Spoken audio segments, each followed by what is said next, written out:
Margot Greenlee. I'm the director of Woman with Sword. Woman with Sword is an immersive, participatory theater in the round event. It's equal parts performance and public discourse. It includes dance, music, theater, and short scene work performed by the company. The content, the information and data, the anecdotes that make each version unique are provided by experts that are either scholars in the field or people that have lived the experience and so know it firsthand. We're going to hear the word.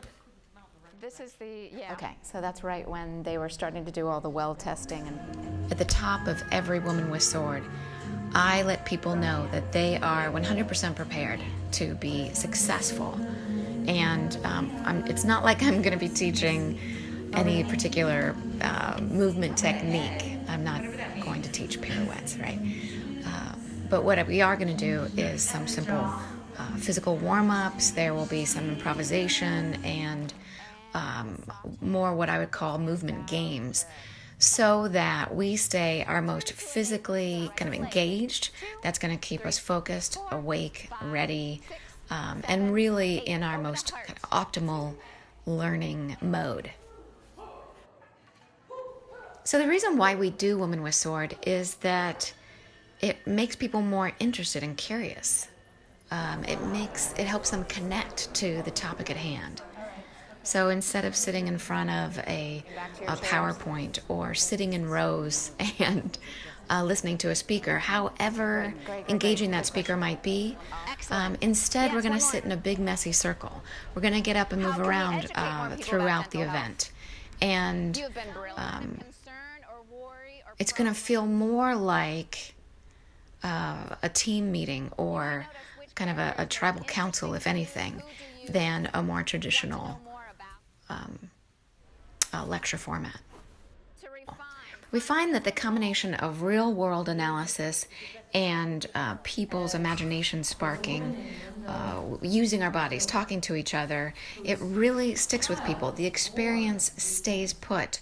And I have people talking to me 6 to 9 months after the experience, bringing back very specific details and wanting to know, wanting to check in with me about what they experienced so that I can kind of reinforce what that experience was like for them.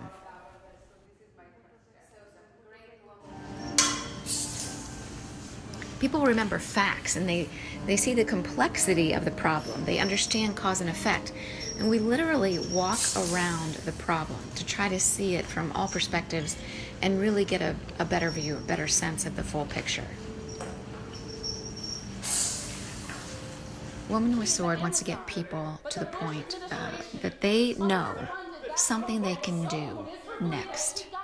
This might be a big idea, it might be a little idea, but they're walking out of the room with a clear sense of both purpose and action.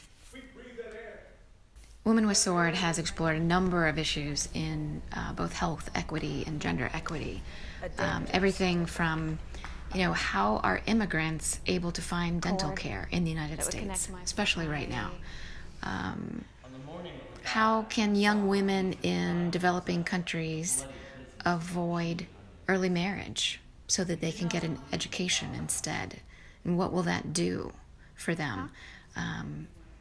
So we're looking at issues that are both kind of on the ground, very local, very immediate, all the way up to UN level priorities. We find that Woman with Sword works best in a half-day or full-day format. So these are fairly extended events. We do these projects in lots of different settings. A classroom, a theater, a gallery, a conference room, really anywhere that gives us enough room to move. So oftentimes we are kind of transforming the theater space or transforming the classroom. At the top of Woman with Sword, myself or one of the company members acts as the director. But by the end of the event, all of the participants are helping shape scenes. They are directing our catalyst, our Woman with Sword, and they're creating these ideal scenarios that solve the problem we're grappling with. So this allows us to see new outcomes, new solutions to old problems. Some people compare Woman with Sword to Boal's Theater of the Oppressed. And I'm not trained in his method, but from everything that I know about it, I am certain that there are similarities. We're coming from a pedagogical perspective. We're coming from wanting to support social change and improve social justice outcomes. When I'm starting a new Woman with Sword project, it takes a good amount of conversation between myself and the host. We work hand in hand throughout the planning process to make sure that we are working towards intentional goals. We always hold that as our ultimate outcome. And so I'm going to ask lots of questions during our first either phone call or face-to-face meeting. It's important for me to know, of course, like what are the goals of the event?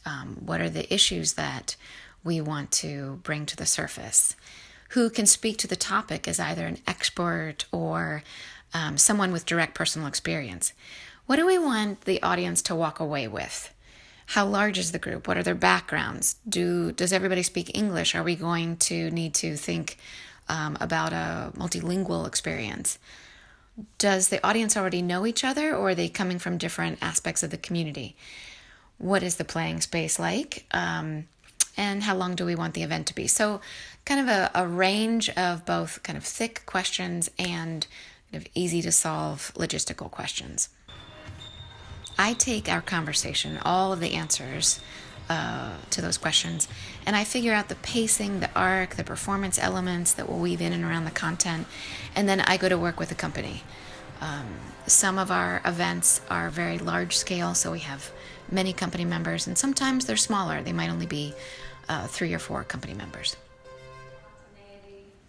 Woman with Sword utilizes peer-to-peer dialogue, shared decision-making, aesthetic exploration, physical expression, and it fosters not just a safe space, but a brave space in which people learn anew. Yes? Thank you, everybody.